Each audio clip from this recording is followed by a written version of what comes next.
नमस्कार, मी भीमराव खडाळे पाटील, बीकेपी मराठीमध्ये आपलं सर्वांचं स्वागत. आज नवीन दिवस, नवीन विषय, नवीन दिवसाची नवीन अशी चर्चा. आज चर्चा घेऊन आलोय म्हणजे बघा, अजित पवारांचा अपघात महाराष्ट्रात झाला, महाराष्ट्राच्या बारामतीमध्ये, आणि त्याची एफ-आय-आर मात्र कर्नाटकच्या बँगलोरमध्ये नोंदण्यात आलेली आहे. म्हणजे महाराष्ट्र राज्याचा उपमुख्यमंत्री, त्यांना सुद्धा जर न्याय भेटत नसेल तर सर्वसामान्यांचं महाराष्ट्रामध्ये काय परिस्थिती असेल ही आपण लक्षात घेतलं पाहिजे. आणि हा एफ-आय-आर दाखल होऊ नये म्हणून देवेंद्र फडणवीसांनी सडेतोड असं प्रयत्न केले, तरी देखील कर्नाटकमध्ये हा एफ-आय-आर दाखल करण्यात आलेला आहे. तिथं काँग्रेस शासित राज्य आहे आणि तो 0 एफ-आय-आर मात्र महाराष्ट्राकडे वर्ग केलेला आहे. महाराष्ट्राच्या बारामतीमध्ये, म्हणजे बारामतीत अपघात झालाय तर तिथं तो वर्ग केला गेलेला आहे. त्यावर सुद्धा विधानसभेत घमासान झालं की देवेंद्र फडणवीस म्हणले, जर असाच पायंडा पडला तर आमच्या इथला मंत्री सुद्धा कर्नाटकच्या मुख्यमंत्र्याच्या विरोधात इथं एफ-आय-आर दाखल करणं आणि 0ने तिकडे पाठवा. म्हणजे काय नीतिमत्ता आहे बघा. अजित पवारांचं निधन झालं, अपघात झाला, साधा त्याचा गुन्हा सुद्धा दाखल केला जात नाही पोलीस स्टेशनला. म्हणजे याचा अर्थ काय होऊ शकतो हे आपण लक्षात घेतलं पाहिजे. म्हणजे किती दबाव आहे त्या पोलिसांवरती. याचा अर्थ असा आहे की अजित पवारांचा घातपात झालेला आहे. एफ-आय-आर दाखल झाला असता, तो तपासामध्ये पुढं काही त्याचा आला असतं, तपासामध्ये जे काही निष्पन्न व्हायचं ते झालं असतं. परंतु साधा एफ-आय-आर सुद्धा दाखल करून घेतला जात नाही. ही एक मोठी शोकांतिक आहे मित्रांनो. तर याच विषयाची आज चर्चा घेऊन आलोय. तर चला, सर्वप्रथम आपण जर चॅनल सबस्क्राईब केला नसेल तर चॅनल सबस्क्राईब करावा ही सर्वांना विनंती. आणि चला चर्चेला सुरुवात करूया. महाराष्ट्र राज्याचे दिवंगत उपमुख्यमंत्री अजित पवार यांचं 28 तारखेला विमानाचा अपघात हा बारामतीमध्ये झाला. या गोष्टीला जवळपास आता 2 महिने पूर्ण झालेले आहेत. 28 ते आज 27 आहे, उद्या 2 महिने पूर्ण होतात. परंतु या गोष्टीचा ना तपास लागला ना काय झालं. त्याचा ब्लॅक बॉक्स सापडला, परंतु तो ब्लॅक बॉक्सच खराब झाला म्हणून सांगण्यात आलं. तो अमेरिकेला पाठवला गेला. म्हणजे हा जाणीवपूर्वक सोची समजी साजिश होती का, असा प्रश्न आता सर्वसामान्यांना पडलेला आहे. आणि ही सोची समजी साजिश ही भारतीय जनता पक्षानं घडवून आणली होती का, असा सुद्धा प्रश्न निर्माण झालेला आहे. कारण की केंद्राचं सरकार भाजपच्या ताब्यात आहे, केंद्रीय गृह मंत्रालय भाजपच्या ताब्यात आहे, उड्डाण मंत्रालय भाजपच्या ताब्यात आहे, महाराष्ट्र राज्याचं सरकार भारतीय जनता पक्षाच्या ताब्यात आहे, मुख्यमंत्री भाजपचा आहे, गृहमंत्री भाजपचा आहे. आणि हे सगळं असल्या कारणाने केवळ गुन्हा दाखल आजपर्यंत होऊ शकला नाही, असंही लोकांकडनं म्हणण्यात येतं की बाबा, जर महाराष्ट्र राज्याचा उपमुख्यमंत्री असलेला अजित पवाराला जर न्याय भेटू शकत नाही तर मग सर्वसामान्याला न्याय कसा मिळणार, हा सगळ्यात मोठा प्रश्न निर्माण झालेला आहे. आता ही जी विमान कंपनी आहे व्हीके व्हेंचर, ही व्हीके सिंग नावाच्या एका भारतीय जनता पक्षाच्या अतिशय जवळच्या माणसाची कंपनी आहे. ही कंपनी भाजपच्या जवळच्या माणसाची असल्यामुळं त्याच्यावरती काहीही अद्याप कारवाई झालेली नाही. आता या विमान अपघातामध्ये अनेक जणांची नावं पुढे आणली जात आहेत की जसं अजित पवारांच्या अपघातामध्ये सुनील तटकरे असेल, प्रफुल्ल पटेल असेल, भारतीय जनता पक्षाची काही लोक आहेत, ह्या लोकांची नावं पुढे आणली जातात. आता तर रोहित पवारांकडून सरळ आरोप हा सुनील तटकरे, प्रफुल्ल पटेल यांच्यावरती करण्यात येत आहे. आता हा विमान अपघात का घडला तर त्याचे सुद्धा काही कारणं पुढे आलेले आहेत की बाबा, आता अजित पवार हे राष्ट्रवादी काँग्रेस दोन्ही विलिनीकरण करणार होते, दोन्ही राष्ट्रवादी एकत्र येणार होत्या आणि दोन्ही राष्ट्रवादी जर एकत्र आल्या तर त्या सरकारमधून बाहेर पडतील असंही सांगण्यात आलेलं होतं. आणि अशीच काही कारणं असू शकतात. बघा, बहुजनांच्या नेत्यांचा आजपर्यंत असाच घात झालेला आहे. गोपीनाथराव मुंडे यांचा घात झाला, विनायक मेटे यांचा घात झाला आणि आता अजित पवार यांचा सुद्धा घात झाला. छोटे मोठे नेते तर असे किती अपघातामध्ये मारले गेले त्याचा काही नियम नाही. विमान अपघातामध्ये गुजरातचे माजी मुख्यमंत्री विजय रुपानी यांचा सुद्धा घात घडवून आणला, हे सुद्धा आपण पाहिलेलं आहे. आता त्या कर्नाटकच्या बँगलोरमध्ये जो FIR दाखल झालेला आहे त्या FIR मध्ये असं म्हटलेलं आहे की कट कारस्थान करणे, पुरावा नष्ट करणे, बनावट कागदपत्र तयार करणे अशा प्रकरणामध्ये कर्नाटकमध्ये FIR दाखल झालेला आहे. आता यामध्ये हा झिरो FIR म्हणता येतं.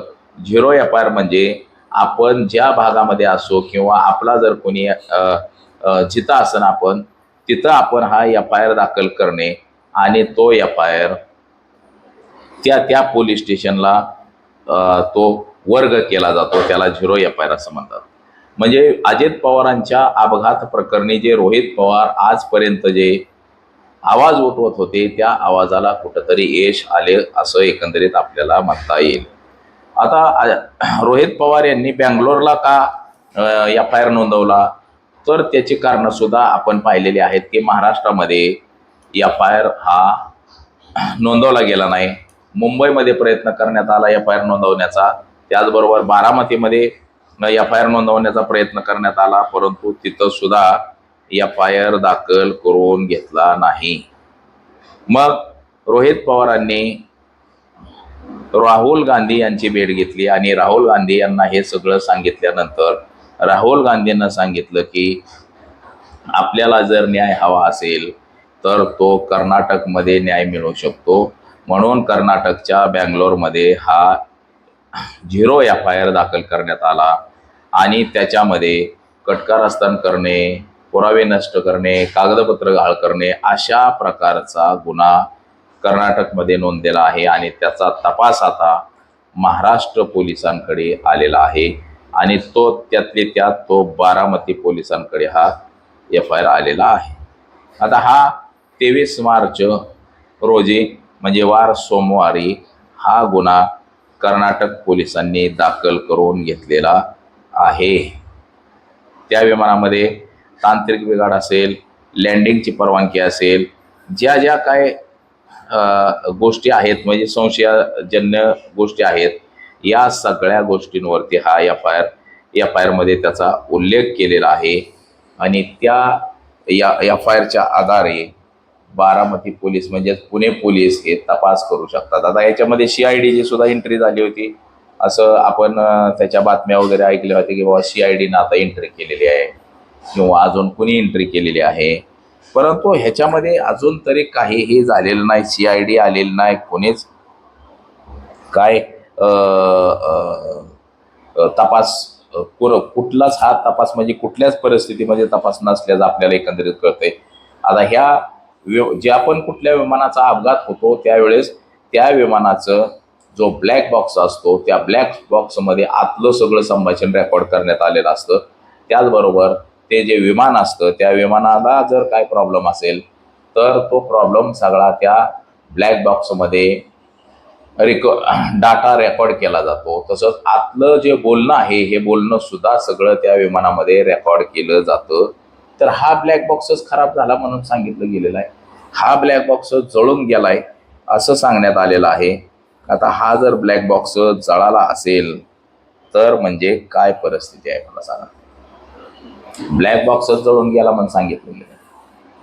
त्याचबरोबर हे विमान पडलं का पाडलं, ड्रायव्हरनं म्हणजे त्याचा जो पायलट आहे त्याने निष्काळजीपणा केला का, नेमकं वेगळंच काय षडयंत्र या मागं लपलेलं होतं हे सुद्धा अद्याप कळलेलं नाही. अजित पवार यांचा 27 तारखेला रात्री 10 वाजल्यापासून संपर्क झालेला नाही. त्यानंतर असं सांगितलं गेलं की 7 वाजताच अजित पवारांनी विमान बुक केलेलं होतं. ते विमान बुक केलेलं वेगळं, त्याचे पायलट दुसरेच, विमान आलं गुजरातवरनं, असे म्हणजे विविध कारणं यामध्ये दाखवली गेलेली आहेत. याचा अर्थ त्याहून दुसरं एक असा संशय व्यक्त करण्यात आला की विमान कंपनीनं सुरुवातीच्या काळात सांगितलं की सुरुवातीला 6 माणसं विमानात होती म्हणून सांगितलं गेलं. त्यानंतर सांगितलं की 5 माणसं त्या विमानामध्ये आहेत असं सांगण्यात आलं. म्हणजे 6 व्यक्तींचा अपघात झाला का 5 व्यक्तींचा अपघात झाला हे सुद्धा अद्याप कळालेलं नाही. म्हणजे एक्झॅक्ट लोक किती होते विमानामध्ये हे सुद्धा व्यवस्थित समजू शकलेलं नाही. म्हणजे ह्याच्यामध्ये सगळं बनाव आहे. विमान अख्खं जळालं, माणसं जळाली, परंतु कागद जळाली नाही. ती हे लय मोठा संशय निर्माण झाला. विमानाची जी पायलट होती तिच्या वडिलांनी सुद्धा, पिंकी माळी, तिच्या वडिलांनी सुद्धा हा संशय व्यक्त केला की बाबा हा अपघात नाही तर हा घातपातच झालेला आहे. त्यांनी सुद्धा हा संशय व्यक्त केलेला आहे. म्हणजे प्रत्येकच माणसानं यावरती संशय व्यक्त केलेला आहे. आता हा FIR दाखल झाल्यानंतर मात्र आता अनुक्रमे हे मूळ पोलीस स्टेशन म्हणजे ते विमानतळ ज्या पोलीस स्टेशनच्या हद्दीत आहे त्या पोलीस स्टेशनला ही तपासासाठी 0 FIR वर्ग करण्यात आलेली आहे. आणि या तपासामध्ये नेमकं आता काय समोर येतंय हे सुद्धा पाहणं गरजेचं आहे. परंतु एकंदरीत असं म्हणता येईल आपल्याला की गुन्हा घडला महाराष्ट्रामध्ये आणि त्याचा FIR मात्र कर्नाटकच्या पोलिसांनी नोंदवला गेला. म्हणजे आपल्या देशाचं आणि राज्याचं राजकारण एवढं दिशाहीन झालंय की एखाद्या गोष्टीवरती साधा FIR सुद्धा दाखल होऊ शकत नाही, त्याचा तपास सुद्धा होऊ शकत नाही. तपासांती जे काय व्हायचं ते काही सत्य असेल ते बाहेर येईलच, परंतु साधा त्याचा तपास सुद्धा केला जाऊ शकत नाही. म्हणजे याचा अर्थ असा आहे की जे सरकारमध्ये बसलेली सगळी लोक आहेत ही सगळी या विमान अपघातामध्ये सहभागी असावी, असा आता संशयाचं दाट धुकं हे गडद झालेलं आपल्याला दिसतंय. काही का असेना रोहित पवार यांच्या प्रयत्नाला मात्र यश आलं असंही आपल्याला दिसतंय की एवढे दिवस झालं रोहित पवार वरडून सांगत होते की अरे साधा FIR तरी दाखल करून घ्या, FIR तरी दाखल करून घ्या. परंतु कुठं का होईना, कसा का होईना, परंतु तो FIR दाखल झाला आणि त्याच्या तपासाला मात्र येणार आज नाही उद्या तरी त्याची गती मिळेल. म्हणजे हा FIR दाखल झालेला आहे. जर हे सरकार आहे म्हणून तपास थांबला असेल, परंतु सरकार बदलल्यानंतर मात्र याचा पूर्ण तपास होईल आणि जे कोणी ह्याच्यामध्ये दोषी असतील सर्वात आधी महाराष्ट्र राज्याच्या मुख्यमंत्र्यावरती सुद्धा गुन्हा दाखल होऊ शकतो या प्रकरणामध्ये आणि पुन्हा तपास त्याचा होऊ शकतो. म्हणजे सरकार गेल्यानंतर सुद्धा याचा तपास होऊ शकतो असंही आपल्याला एकंदरीत दिसतं. तर आज एवढंच. माझा सहकारी कॅमेरामन अनिकेत मी भीमराव कडाळे पाटील, BKP मराठी, इंदापूर, पुणे.